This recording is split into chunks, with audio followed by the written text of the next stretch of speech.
Jake, are you back in the USSA? I'll be back in the USA tomorrow.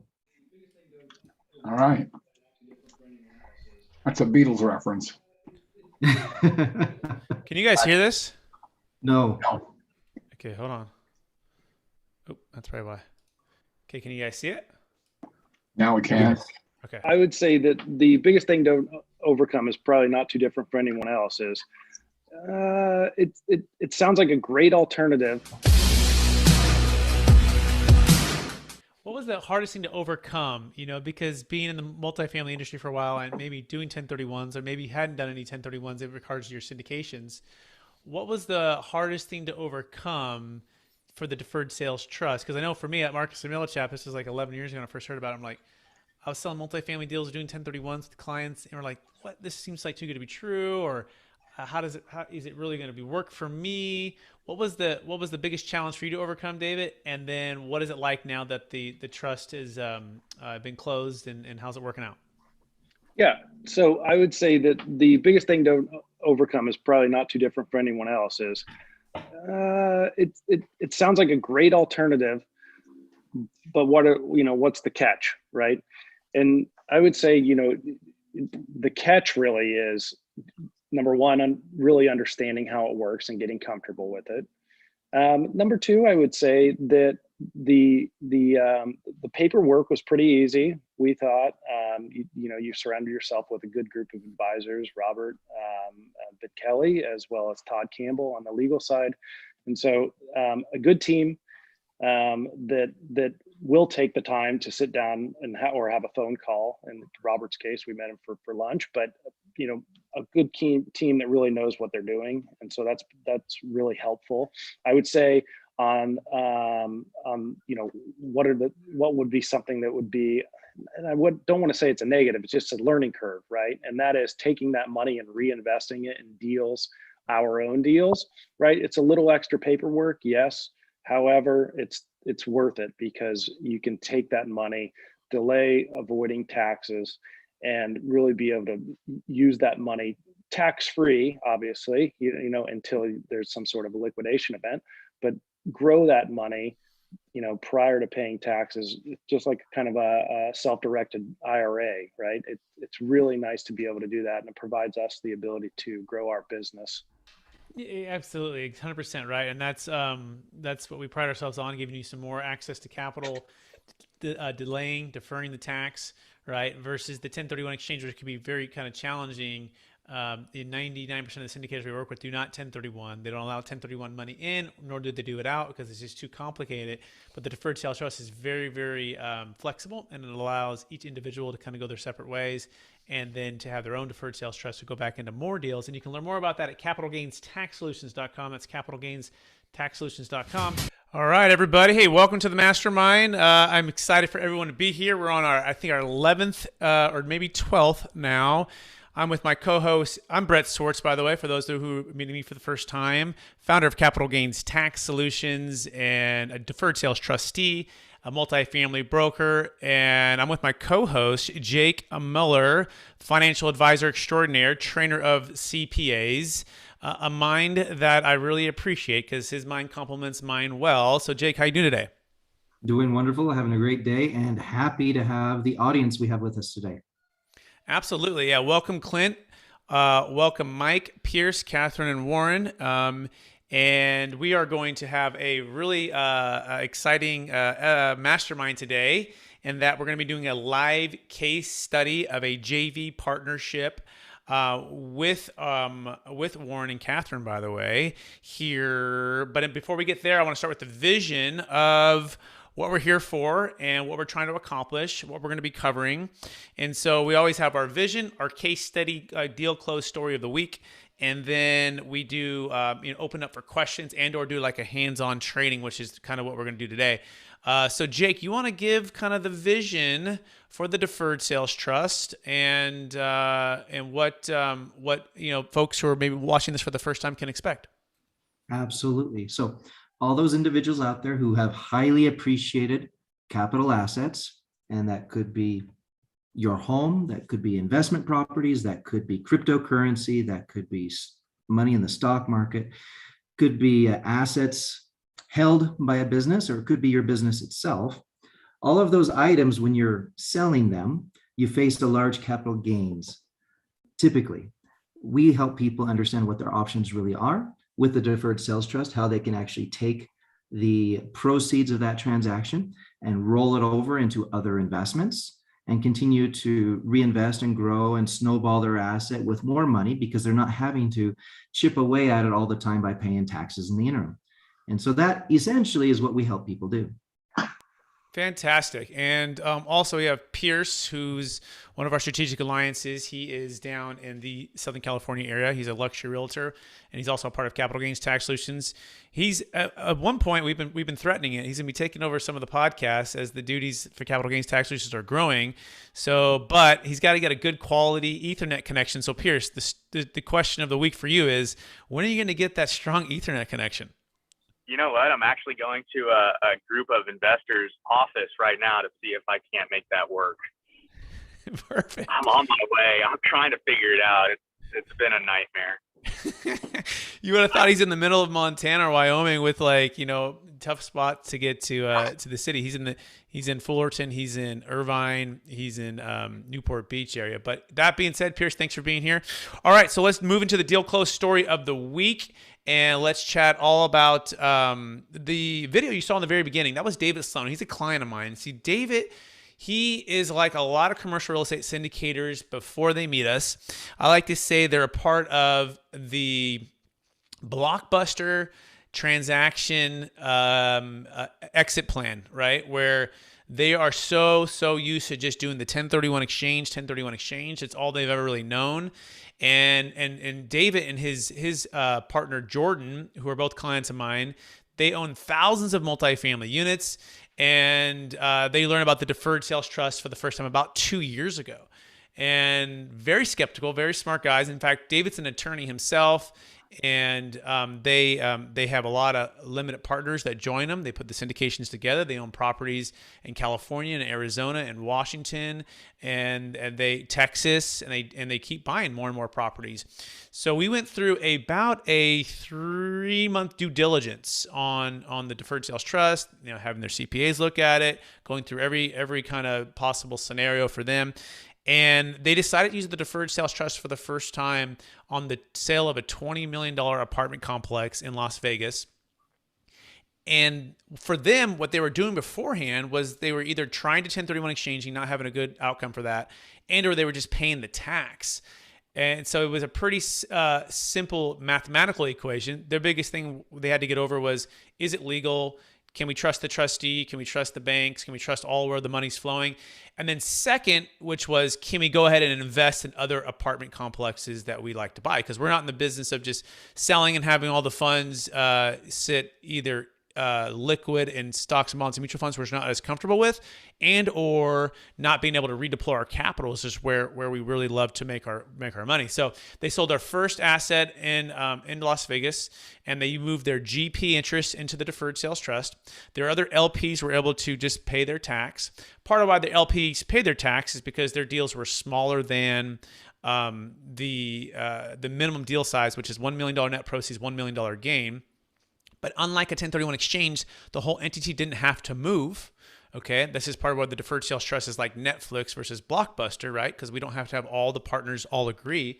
And so they were able to exit very seamlessly into their own individual Deferred Sales Trust. So that was step number one. Step number two is they were able to redeploy up to 80% of those funds into a brand new investment property, which they bought in Dallas, and they currently own right now in partnership with the trust. Now, the next step was they actually sold another asset, $16 million deal in Phoenix, and they rolled those proceeds as well into the Deferred Sales Trust.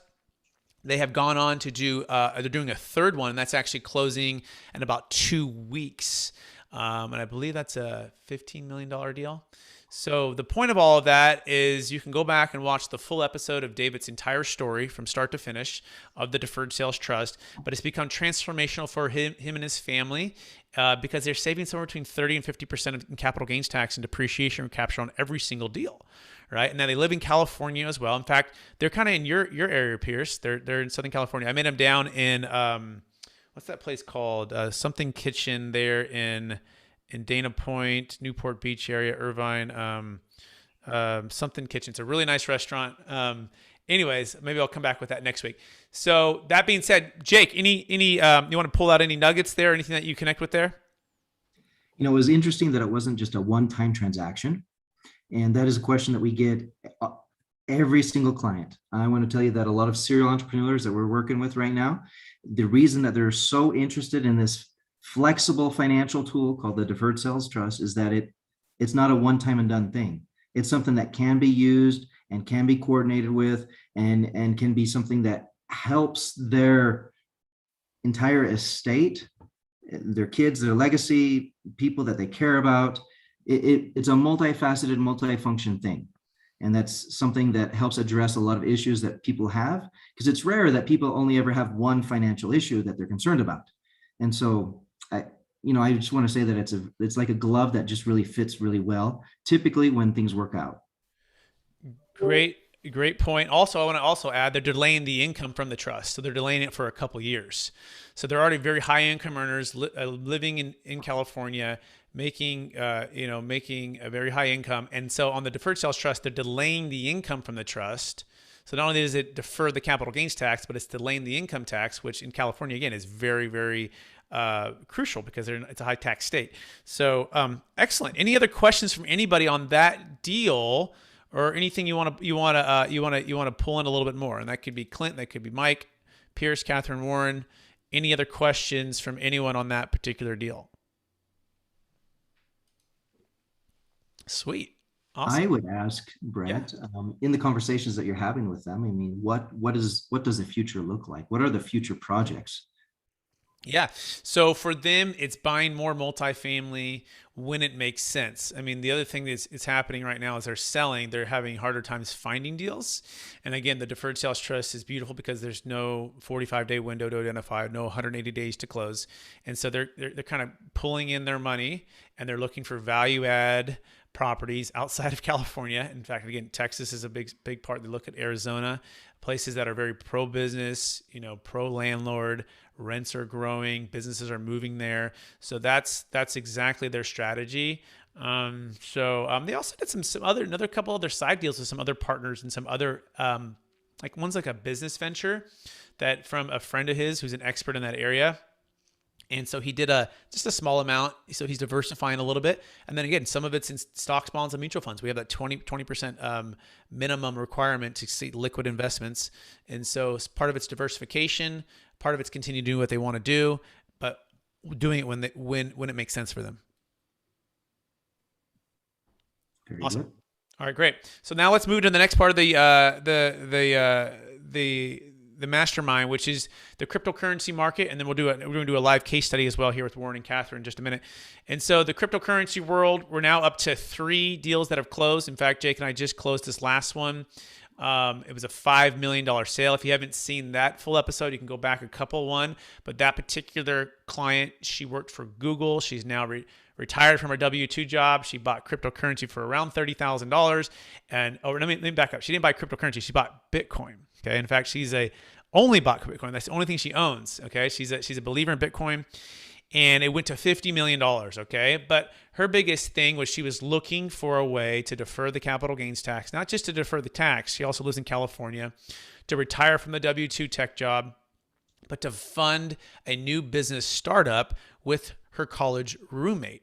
Okay, so she had an outcome in mind. So we were able to sell at 54,000 was where Bitcoin was. Bitcoin jumped up to 66. It's now hovering around like 61, 62. And so she sold the first 5 million. And January 1st, the plan is to sell 1.3 million to fully fund her business venture. And so that one closed. If you haven't seen that full episode, you should go back and rewind. But that is part of why we're here right now. It's part of why it's cryptocurrency mastermind, not just DST, because we believe you have an opportunity if you're listening to this to not only sell and defer, but to fund your business venture, to buy investment real estate, to diversify in liquid investment securities, to take some chips off the table and maybe even repurchase crypto at a lower price, all tax deferred. And I'm about to explain how this works right now with Warren and Catherine. So I want to welcome to, for the first time, to the mastermind, Warren and Catherine. How are you doing today? And you might want to unmute yourself so we can hear you. And we're good. We don't have a good volume control or microphone, but you sound good. all good. Hello. You sound good so far. Yeah, so far so good. And Warren and Catherine, for those getting to know you for the first time, would you give just a little bit about your story, maybe like a 2-minute version? We don't have a story. Oh yeah. I'm an engineer. He's a nurse. We both retired.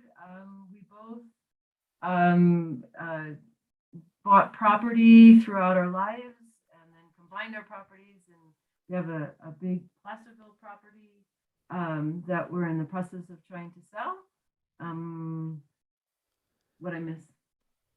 That's our life in a nutshell. We have 9-year-olds downstairs. Sorry if there's going to be noise. The twins, right? The twins. Yeah.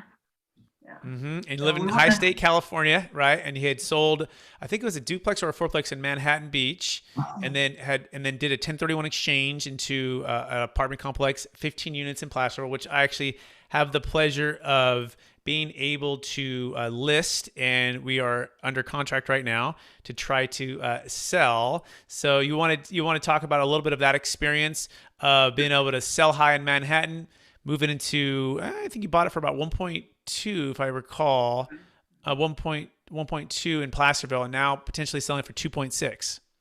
Right. So bought property in Manhattan Beach, a small half-lot duplex, a block up from the ocean, in 1995 for $250,000. Then in 2009, we sold it for 1.4 to the marketing director actually of Facebook, who lived next door to us. And then we took half of it and put it into a 1031 exchange, bought something up in Placerville, a 15-unit complex, an acre and a half. And now, 10 years later, almost 10 years later, we're talking about selling it for 2.6. Excellent. And what's the reason why you're considering the Deferred Sales Trust for the first time versus just the 1031 exchange? It's my wife's idea. When I say something, that's it, right? As you all say. I think we're trying to focus on our retirement and our kids. And with being out of town owners and an older property, we're trying to get into something that might be a little more flexible and a little less time. Fantastic.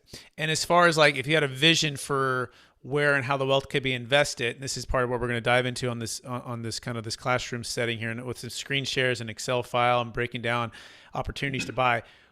Where do you feel what do you most like, know, and trust, and where would the funds be invested? Well, we're hoping to go back into real estate, but maybe possibly out of California. Not that we don't like the appreciation factor of it. It's just the tenant. I mean, the laws aren't as favorable, or I'm not sure the right term to use. So real estate, but not in California. Perfect. Which leads into us right into our what we're going to be covering right now. And so I'm going to share my screen, and we're gonna go fast. But the cool thing is that this thing is recorded, and so you can go back and you can rewind this. Okay, so I'm going to share my screen here. So this is the property that's for sale right now, by the way. And if you're looking to potentially buy a property in the Sacramento area, it is currently under contract, but we're going to try to make a deal here shortly with the buyer. He may or may not perform. And so it's 15 units. It's a beautiful property. It's on 1.5 acres. It's mostly 2 bedrooms. In fact, it's like 90% 2 bedrooms, and there's a 1 bedroom and a studio. It's selling at potentially a record price, by the way. Record price of about $2.6 million. About a 4.93 cap rate. Okay, so it It has a lot of unique features, but the key here is for Warren and Catherine, they bought it and it's about doubled in price, right, or more. And they're looking at a very large gain. And so in California, federal capital gains tax, state, Obamacare, and depreciation recapture, somewhere like 40%. Now, they've also depreciated this very low, okay? So their depreciation, since they bought in Manhattan Beach, and I don't know what the latest adjusted basis numbers were, but I think we're pretty close to zero, right, Catherine and Warren, or a couple 100,000 maybe. So we're just gonna assume zero, okay, just to keep it simple. 2.6 million at 40%. That's $1 million. That's $1,040,000, right? Which is pretty incredible. So they could sell, pay $1,040,000 in tax, right? Or they could sell and do a 1031 exchange, but the challenge again with that could be a number of facets. And we've talked about that previously, but we're going to focus on now sell, use the Deferred Sales Trust, but also buy investment real estate, okay? So one of the goals is to purchase investment real estate. So this is our case study we're looking for. And Warren, do you want to tell us where you were able to check this deal out? I think you flew out to Texas and you spent some time looking at this. You want to briefly just touch on that? Yeah, it's just a new construction duplex out in Texas, and because it's new and because it's in Texas and because the numbers seem to be favorable, I just went ahead and purchased this one little duplex just to kind of test the waters. Yep. So you've already bought one. You flew out there. Is it near Lubbock? Where's it located again? Or Correct. That's correct. It's in Lubbock, right? And so the question was, hey, Brett, Warren and I, Catherine and I just bought this property. Could we also buy more of these with the trust? And the answer is absolutely. In fact, up to 80% of the funds the next day could go towards down payments or buying it all cash for this duplex. And so, Warren and Catherine, what are the main questions you have here? Be thinking about those. But what I'm going to do is I'm going to walk through how this works, okay? Because this is without this concept right here I'm about to teach you, the Deferred Sales Trust to me is a 2 out of 3 out of 10, okay? 2 out of 3 out of 10. But as soon as you can do this, it becomes a 9 out of 10 or a 12 out of, I mean, it just completely blows the value proposition through the roof, because you have an opportunity to buy investment real estate. It doesn't matter if it's equal or greater value, doesn't matter if any debt replacement at any time when the market makes sense the next day, and you become an owner of an LLC, and that's the first step. So step one is you're going to own or start a brand new LLC, okay? So I'm going to actually probably create this right here, a Google Doc, and so we can take notes appropriately here. Let me just open this and go new Google Doc. Okay. So step one, I guess you say step one is find the property, right? So find the property, underwrite the property, and that you want to buy. Just gather the deal and the returns, right? And then step two, you say, oh my gosh, this is the deal. I've gathered the returns. I like it. It's great. Is you form a new LLC, okay? And the new LLCs typically, and this one's is going to be in the state you're doing it, right? So the state of Texas for this particular one would be where the new LLC would be formed. And then step three would be to sign and or update the operating agreement to a joint venture, JV partnership with the DST, okay? With the DST. In this scenario, we're going to put just for we'll put 2.5 million after closing costs, okay? With the commissions you're paying, should we sell the property and any other excess costs are about 1.5% to set up the DST in general. Okay, so you're updating the operating to a JV partnership. What's the partnership? Well, the partnership's going to be 80% Warren and Catherine, okay, 20% DST. Now, what's the DST putting up? Well, the next day it could put up, it could put up 80%. Let's just use, to keep it simple though, we'll just say it's going to put up $1 million, okay? It's going to put up $1 million. So the other 1.5 million is going to be invested into, at this point, stocks, bonds, and mutual funds, right? So I'll just put securities, okay? And then Warren and Catherine, guess how much you're going to put up? The answer is 0, okay? So you are personally putting up 0. The trust is putting up the $1 million. And Warren and Catherine, you're getting 80% ownership, okay? Ownership of the LLC. To Warren and Catherine for 0. 20% ownership to the DST. Now, the DST is going to ask for something called an 8% pref. Okay, that's a preferred return. So income minus expenses minus any debt service, they're going to want 8% on their money. Does that mean it has to be making 8% cash on cash? No. It could be a 5% cash on cash. Okay. And it's going to accrue that other 3 at a future date, whether it be a refinance event or whether it be rents go way up or whether it be a sale. Okay. So it could be a 5 cap. It could be a 6 cap. It could be a 7, but it's asking for 8% pref. The other 1.5 million is sitting in securities, ideally earning about 8% net of recurring fees. And Jake Miller is our financial advisor extraordinaire. He would come up with a plan for that, and we would review that based upon your risk tolerance. And that would be the goal there. So now let's go into step 4, which is, offer on the property, right? And or line up financing. Line up financing with a lender. Let's get that fixed there. Any questions so far on that initial step? 1, 2, 3, and 4, Catherine or Warren? And give me a thumbs up. You're on mute, so I can't hear you. Okay, good. All right. So now we're actually going to the property itself. So if you were to buy the property, and I think the property value, if I'm not mistaken, is about let's call it $350,000 to keep it simple. Okay. Let's say we negotiate a good deal. So in this scenario, we could buy 350. We could buy about 3 of them, okay? Let's say we negotiate. We'll say, hey, we'll buy 3 right now for $1 million. So we will do it for $333,000. So we'll go 3. Oops. We'll go E27. Where did that go? That one is at the purchase price. That's at E27. E27. Where is E27? Let's just do 354. We'll keep it 354. So let's say we took out like $1.1 million or whatever, okay? So the down payment's $88,000. You could do that, or you could just buy it all cash, okay? And what you're looking at is a total cash flow of about $7,000 in year 1, okay?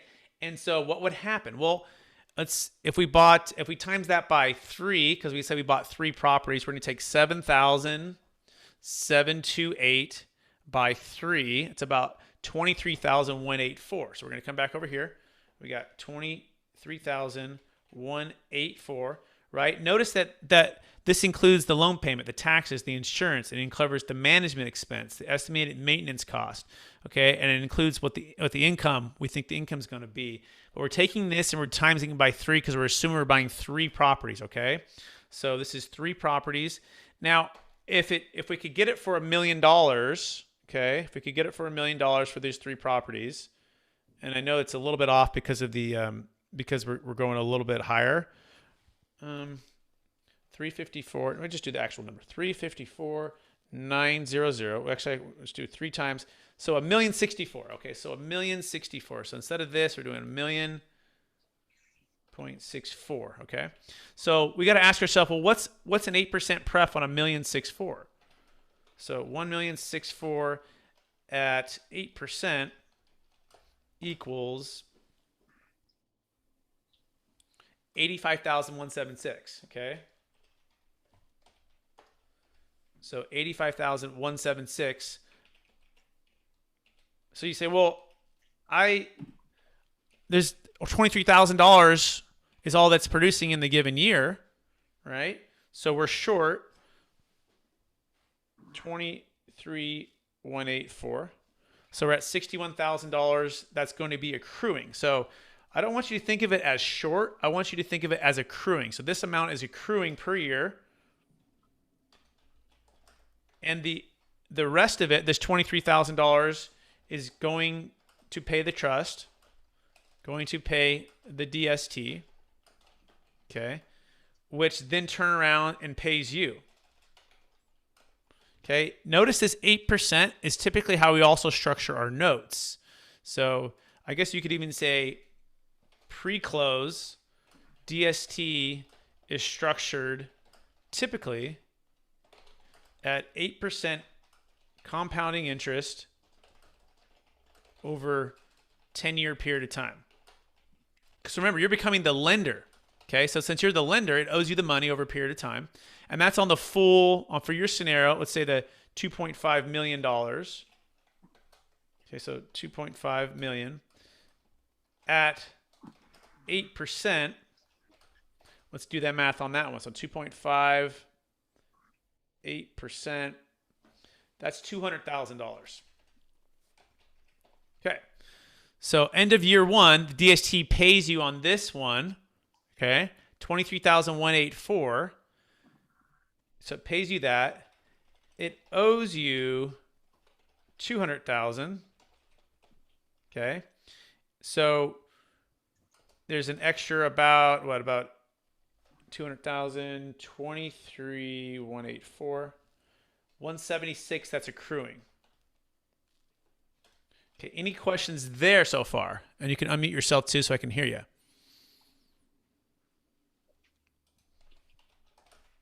Brett, Yeah. on the 2.5 at 8% equaling 200,000, weren't we using 1 million plus for the properties, which leaves us a balance of 1.5 in securities? Yeah, so on the very top, this is on the total amount. So no matter how and where the funds are invested, no matter how and where funds are invested, if I'm understanding you correctly, whether that's in partnership with you on the Texas duplexes, or in securities, this amount is owed to you. Okay. Does that answer the question, or did I answer a different one? No, you got it. You're looking at the whole DST. We were Exactly. just the LLC part. Exactly. So the whole DST is the big amount of 2.5, and inside of the DST, we can do multiple investments. And so as a team, we're all trying to achieve, on average, about $200,000 of cash flow or accruing interest in any given year. Okay, so that can be in partnership with you to go buy investment real estate. That could be in securities. That could be passively into other real estate deals. That could be into some cryptocurrency. It could be into a number of different things. But the overall goal is to get that 8% on 2.5. And so we're just breaking down what's one way we could do that. Okay. All right. So Brett, question here: if you have multiple like investments, or let's say you have another property that you were going to buy in, Tennessee, right? Yeah. So if that other property, can that other property's returns make up the deficit that this one right here would be making to get you to that 8%? Absolutely. Does that make sense? So there could be a different amount of your risk tolerance could be different on different scales. So you could have a higher risk tolerance on some part of it with lower with higher returns, and a lower risk tolerance on the other side of it. And that's part of the beauty of the Deferred Sales Trust, is that we're diversifying the risk, and therefore we're diversifying the investments with the overall goal, not a promise, not a guarantee of the 8%, to go earn 8% net of recurring fees. Okay. Part of that's dollar cost averaging, right? Right. Go ahead. So as long as all of the investments together equal 8%, it's good. That's ideal, right? Now remember their original, even before, I'd say, tax tax flow versus cash flow, right? So their tax liability, remember, was $1 million. The government's charging them 0% on 1 million, as long as the funds are, let's say, in the DST and invest it as below. Okay, it's at 0%. So for any, let's say, we like to see 8, but even if it's 5 or 6 or 7, like, it's better than 0. 1 million, once it goes, it's gone, right? It's gone. So the goal is to, typically we define a win as the 2.5 million is in today, and over the next 10 years, they've taken about 8%, and it's still there in 10 years. Okay, that 2.5 is still there, and then they do that again, they do that again, they do that again. Okay, it's not guaranteed, it's not promised. They can pass it to their kids. Their daughters can inherit this inside of their living trust and step into their shoes. But it's not a have to, right? And it's not a guarantee. There's risk involved in this. I mean, these properties could go to 0, right? They could not have cash flow. This is part of why the 1031 is not great, because typically people have to put all their money into one deal. And if that one deal goes south, Lubbock, Texas falls apart, right? Now you got nothing. Where in this scenario, we can diversify it. Does that make sense? Jake, anything to add on that? I think the flexibility here is just wonderful, because not only can you roll something that's not necessarily like kind into something else, it allows you diversification amongst many different items. You don't have the time or the 45-day and the 6-month and all these different restrictions and limitations to find the next deal. And it gives you the option of what you want distributions from. So, I mean, perhaps you want to pay taxes on some of it. There's no arbitrary formula of what that number has to be. It can be whatever you need it to be. And you can pull that out and you can spend money on stuff that's personal, or leave it in and reinvest it and keep its tax deferred status going. Excellent. I think it's also important to mention, right, this 85,000 here. How are we going to make that up, right? Because we got to have an exit plan. That's part of, as a trustee, I want to say, hey, Warren and Catherine, this looks like a pretty good deal. Like, some cash flow, it's decent. But remember, the trust owes you the 85,000 on this about 1.64 that we bought these 3 duplexes on, and we got a deficit of about 61,922 per year. So what happens? Well, potentially we could sell these things in the future, right? And let's say in 3 years, the price goes to instead of 364, it goes to 564. Okay. So that's an extra, say, $200,000 times 3, which equals $600,000. Okay. If our deficit per year was 61,992, right? I can just do times 3. That equals, what's that? 185,000. 61992, 3 times 185, about 185. 185,976. Okay. Right. And so then what happens here equals, we take this 600, we minus that. So there's an extra 414,024 left over. Okay. So what would have had to have happened? We'd had to have paid, and by the way, at this point, we've already paid back the original amount, which would be the 1.64. So the total property price at 564 times 3, because remember we bought 3 duplexes, 564, 3 times is $1,600,000, $1,692,000. Okay. We got to pay back the original 164. 64. Which leaves. Mr. Becca. Which leaves about 50,000, 40,000. Yep. 1640123. Leaves $52,000. Okay. Okay, I reached out to you guys. Rebecca, you there? I think maybe put you on mute unless you have a question there. If you could, I'll ask you to mute there. She's talking to somebody. Okay, so here we are now. There's $52,000 after we paid back the original investment, right? After maybe it got to 564, and we've now paid back the trust. But remember, the DST owes you this money. Okay, it owes you the money. It owes you the 8% compounding. So you have partnered with the trust to purchase this property. You also received depreciation at 80% since you are an active general partner, okay? Of which you can offset cash flow from property and DST potentially, especially with what's called accelerated depreciation. Depreciation, okay? So that's another way to get some tax savings. Any questions on that for Warren and Catherine?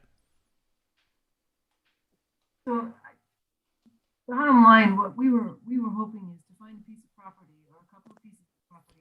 Lean a little closer, Catherine. A little hard to hear you. Lean a little closer. Bottom line is what we were hoping with a piece of property that we could invest in, that we could control, is to be able to pay the 8% back and still get a little bit money on the side in addition to, not necessarily looking at the bigger picture. We were hoping everything would be positive, the positive return. So I would like to pay myself back at 8%. I won't pay a bank 8%, but I'll pay myself back 8%. Yeah. Positive there. But if the property doesn't support that, then maybe that's not the way to go. Yeah, maybe that's not the right deal. You're right. So there's a couple things to look at. There's cash flow and there's appreciation upside potential, right? And so when I think duplex, Texas, Lubbock, Texas, I'm thinking really good cash flow. I'm not necessarily thinking a lot of appreciation, right? There's a lot of land you can keep building. And so you would ask yourself, what's more important, my cash flow or my potential upside and appreciation versus the opportunity cost of other opportunities that are out there? And the time, energy, stress that it takes to own properties, unless you're moving to Texas, right? These are all things you have to balance. Now, the other side of that is, hey, I'm in control though. Like part of why I've always loved being a real estate owner and doing 1031 exchanges is because I'm owning my destiny, right? I could fly there and live in the duplex if I needed to, if everything hit the fan in California, right? Like I could do a lot of different things there. I can take over property management. I could lower the expense there if I was the handyman. So those are two things you have to kind of balance. Jakes, any thoughts on that thought there? You know, I think something that you're illustrating is the fact that, hey, should there be income coming out that's taxable, this 8% interest, what have you, that you have to pay taxes on this little piece? Well, there's ways to plan and mitigate that.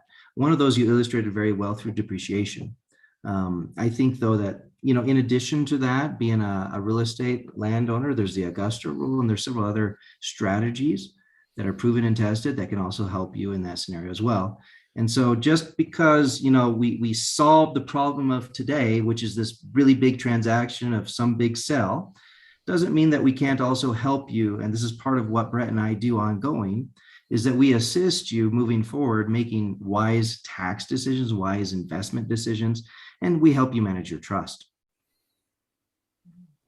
And it looks like Nico has a hand raised. So Nico, you have a question there? You want to unmute yourself? So this is super time emails back and forth. Nico, you're kind of breaking up. You might be in a tough spot. Do you maybe want to get in a little better location? It looks like you're hold on. Yep. Yeah. Let me come back in about maybe a minute if you're in a better spot. Okay. Warren and Kat. So we want to keep going on this, and then we'll get Nico back in when she's ready. So, hey, here's a quick question, just some context. Is this a deal you guys are writing right now to see if it's worth investing, or is this already something you've purchased? Yeah, Warren's already purchased a property, and we're selling and Warren and Kat have already purchased the property, and then Warren and Kat are selling their multifamily property in Sacramento, and then going to be moving the funds into the DST. So we're pre-planning for where the funds could be invested. Nico, you ready again? Are you in a bed spot? You want to try it again? I am. I switched Wi-Fi. There it is. Okay. So I was just saying this is super timely because I think I was asking you these very same questions in my emails the other day. So I had a couple follow-on questions. So looking at the figures that you were presenting, I'm looking at doing kind of the same thing, but with multifamily syndications. Mm-hmm. And my questions were kind of, how is the additional money made factored in? So say, for instance, you have an 80-20 ownership split, and with a multifamily, you do a refi event or a disposition. So they sell the 200 units and you get your money back, which hopefully is substantially more. All right. Is that the money that you get back, is that also split 80-20? Or are you saying because the DST has an 8% pref, they get their 8% and the rest comes to you? Yes, to the extent that the ownership structure is 80-20, right? And you didn't purchase what's called an option. So let's walk through that scenario right now, okay? So what we first set up here was it sold for $564, okay? And that basically hit about 8% after the 3 years. But let's just go ahead and copy this. I'm going to paste it down here, and I'm just going to double that price, okay? I'm going to say, all of Southern California moves to Lubbock, Texas. And these duplexes, Warren and Kat, you found a gold mine. It's like an oil rush or a gold rush, right? And they're all rushing over there. And this thing goes to $1.5 million, okay, per duplex. It's like Manhattan Beach hit Lubbock, Texas, right? It's like, oh my gosh, I bought it for $250 and it's worth like $1.2 million, and we're just like jumping over the fence to get over there. Okay, so $1.5 million. Right? And we're like times 3, that's $4.5 million. Like, oh my gosh, this is like buying Bitcoin. So here we go. Remember, we had to pay back. So 4.5 million, and we had to pay back. Remember what was accumulating was that $600,000, right? That was the 8% pref, right? This equals the 8% pref to the DST. Okay, so we take 4.5 million minus $600,000. What did I have the 61.9 for there? I don't know yet, but let me just do this. 600,000. So that's $3.9 million left over. Okay, 3.9 million. Oh yeah, we had to pay back the original, which was about $1 million minus the original investment, which was $1 million. Was it $1.64 million? $1.64 million? That's what it was.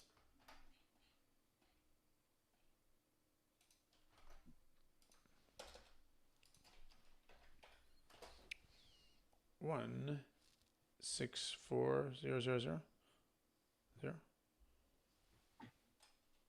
That seemed, was it $1.064 million or $1 million? It was 360. Hold on. I think it might be higher on that, right? No, it was actually 354,900 times by 3. It's $1,064,000, not $1,064,000. Oh, okay, this is $1,064,000. Sorry about that. So that actually might be better in our favor on the other one. Okay, so $1,064,000. We got 3.9 million. That gives us 2.85 million left over. 2,835,300. Okay, and then we now have to split that 80-20, right? 80-20. 80%, unless you bought an option, Nico, which you could, but 80% of that, which is left over, would go to Warren and Kat personally. So 2,268,240, of which you can roll or assign to the same DST for note number 2.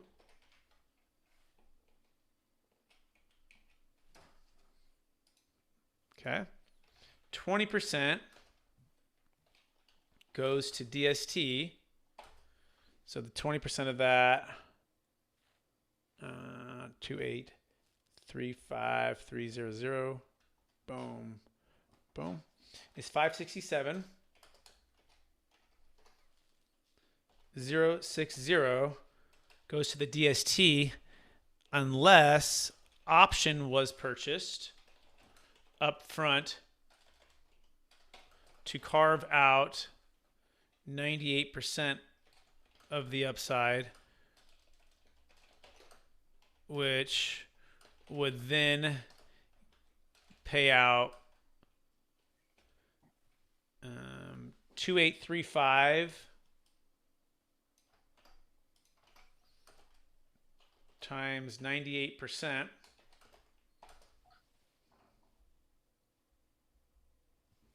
which is 27 594, and then the other 2% would go to the trust. Now, when you think here, I don't want you to think like, well, then are we just paying the trust? Like we're losing that money? Like are we losing this 567? Well, remember our original thing up here. Our original thing was we got to earn $200,000 a year, right? So in this deal, we actually completely out-earned it. We blew it all out, right? But not only that, we got to earn that for 10 years. At $200,000 equals $2 million. So guess where this amount goes? Well, it goes in the bank to pay back, right? So you're not losing this 567 just because the deal ended. This 567 goes there to pay back you. Okay, I'm going to pause there. I know I said a whole lot. First, I'm going to start with Warren and Kat. How are you doing? Good. So it sounds like you're basing a lot of this off appreciation and not cash flow. Is that correct? The answer is yes, and it's both, and in both, right? So we're always looking at appreciation and cash flow, just like you would if you weren't using the Deferred Sales Trust. The biggest difference, though, is you have an extra $1 million at 0%. So we can be even more conservative in our approach, right? Because you have an extra $1 million. Or you could, some people say, I'm going to be more aggressive in my approach because I got an extra $1 million, right? So the answer is the fundamentals of investing remain the same. The difference is we have an extra 30 to 50% to work with from your gain. Right. Yeah. So back to that original duplex. If you took the example of one duplex or 3 duplexes, either way, basically what I calculate on the cash flow is 11% return if you're putting down a 20% down payment on the first year. But yet somehow 11%, which is more than 8%, was not sufficient to pay back the DST. Can I jump in here? I have a question that I think, because I'm tracking with you on that as well. Okay. Brett, the 85,000 that you have over here, that's an annual return, right? That's an annual screen am I? I'm over here. So yeah, because you have 1.064 million, right? And at an 8% pref, that brings you to 85,000. But that's an annual return, right? Yeah, and I actually messed this up, guys. Just so you know, hold on. I did 164 instead of 1,064,000, right? So give me a second. Let me update that. 1,064,000. This will help us out here. Oh wait, no, it is right. A million. Did I do it right? 10. No, that's right. I'm sorry. That's correct. I am right. That's correct. Yeah. The 23,000 is that per duplex, or is that for all the duplexes combined? Because I think in this example we have 3 duplexes, right? Yeah. So I think I answered both of your questions right now. So Warren, Kat, and Pierce. So what's happening is it's a difference between a down payment and leveraging at a 3% interest rate, right, versus a buying it all cash, right? So let's do a little quick little reminder of what a cap rate is, right? A cap rate is your unleveraged rate of return. Your unleveraged rate of return. So whatever you buy all cash, if your cap rate's a 5% cap rate, it's 5% cash on cash. If it's an 8% cap rate, it's an 8% cash on cash. Now, how do you get that 11%, Warren, right? Well, you borrow at 3 and you leverage it up, right? So you can typically bump your cash on cash from 2 or 3%. And so the question to ask any investment that you're particularly buying is, what's my cash on cash, right? And should I be leveraging this versus buying it all cash, right? And that's what so our assumption here, and by the way, could you put a down payment with the trust? You could. And could you leverage? You could, right? As long as your credit's good and the deal looks good. We have banks that will do the deal, right? So that would be the difference there, Warren. Does that make sense on the 8 versus 11? Okay. Yep. So, so back to where, Pierce, did I answer your questions? Or are you good there? Well, I'm trying to figure out the 23,184. Is that for one duplex or is that for all 3 duplexes? That was all 3. So if you look at this 7,728 was the cash flow here in year 1 on one duplex. So we times that by 3, and that gave us the 23,184. Now this has got to pay the DST, which has got to pay you, because remember the DST owes you the 8 anyways, right? It owes you the 200,000. Right. Okay. Yeah, but Brett, I think the 23,000 is if you were if you had a loan. That's the bottom line after an 80% loan, 20% down payment. And that's a good point. Yeah, that's a good catch, Kat. Yeah, I'm sorry. There it is. Oh, here we go. 22,740. Look at that. We just found an extra $14,000. So here we go. Yeah, okay. So yeah, it did look a little light. I'm like, Warren, you're buying a 2 cap. What's going on? Yeah, that's what I was trying to figure out. I was like, this deal does not make sense. Sorry about that, guys. And so let's now do that. But at least we got the math there. So now let's do the math. So 22,740 times 3. So 22,740 3 times is 68,220. See, this is why we're all doing this together, right? We're in a class. We're all looking out for each other, right? It's going to pay the DST, which is going to pay you. It owes you the 200, and then but after the 68,220, you have remember you had 61,992 building up. So yeah, we're actually above. So we're above. We've got an extra 7,000. Just call it 7,000 to be simple here. Okay. So what's the income for the 3 units or 3 buildings per year? Kat, can you speak closer and then directly right into the microphone? I was just asking what the income was of the 3 units per year when you take out the loan payment. What is the income for the duplex? Yes, all 3. Well, 22,740 is on is 1 times 3. If you look at the screen here, times 3 equals 68,220. Okay. All 3 NOI, not including debt service, since debt service is 0, or just buying all cash. Okay. So what I did here, Kat, and you can go back and watch this, is on this year 1, I took the loan payment to 0 because there's no debt. I'm assuming we bought this thing all cash. Okay, so that bumped up the NOI, all right, to 22,740. I times that by 3 to get 68,220. Now, what's been accruing, remember, is that what's been accruing at an 8% pref is 85,120. So we've got, okay, remember 85,120 is building up. So that leaves minus the 68,000. So 68,220. So the difference is about $17,000. That would accrue. So 17,000 would accrue at that point. Would build up. Does that make sense there? Okay, we got thumbs up. Good. Pierce? So what that means is this deal is probably more like a 7% return instead of an 8% return. Yeah, that's a good way to think about it. Yeah, what was the cap rate, right? Versus cash on cash return versus cap rate versus IRR versus if you're going to leverage it, right? So this is why you have these different metrics, right?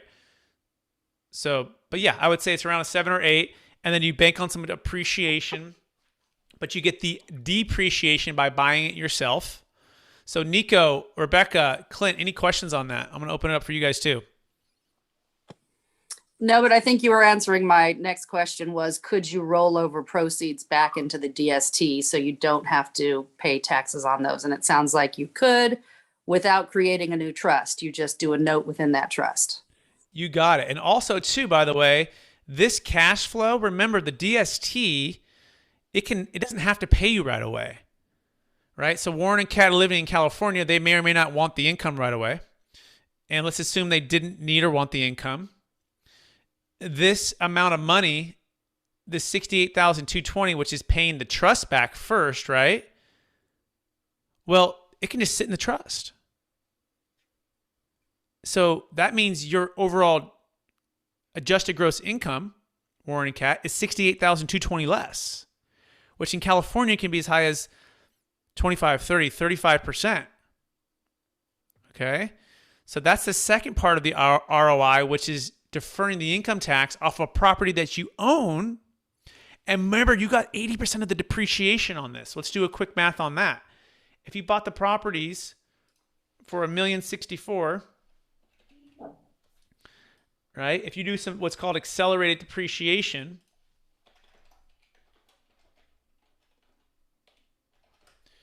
typically I've seen you take $1,064,000, you take 80% of that is going to be the building value, because the rest of it is land, because 20% is land value.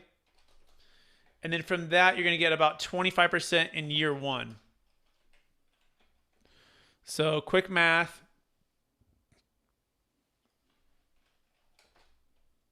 $800,000 or so in building value. 25% of that with depreciation accelerated equals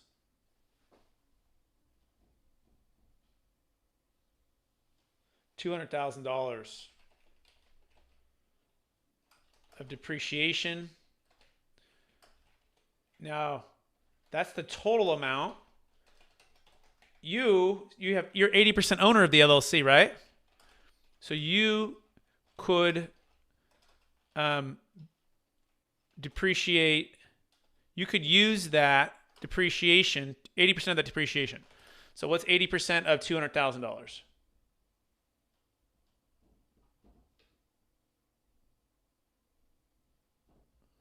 That's $160,000. So Warren and Kat, what I would recommend, guess what amount I want to recommend you pull out in the year one if we pulled this off on the DST? What do you think I'd recommend? $160,000. Why? Why? See that? It's pretty cool, right? Now, had you done a 1031 exchange the blockbuster way, your old depreciation schedule travels, which means zero depreciation. So do you see how we just added $160,000 of value to you?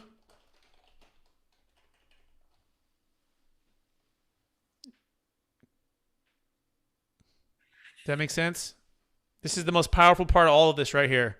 So everyone watching this, and I've got to jump. I'm so sorry. I'm totally late. So we're going to come back next week, everybody. I'm 4 minutes late for the meeting. Okay. Or actually, I want Jake Miller to finish this off.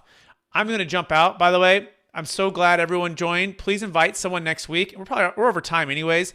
You can go to capitalgainstaxsolutions.com. Make sure you mention Jake's name, my name, Pierce's name. Jake, you want to also remind people where they can find you if they want to take action right now. Absolutely. 1-800-773-1848, 1-800-773-1848, or go to alphamarktax.com. There's a schedule booking link right there. Alphamark, ALPHAMARK, tax.com. Cool. See everyone next week. Okay. Bye now.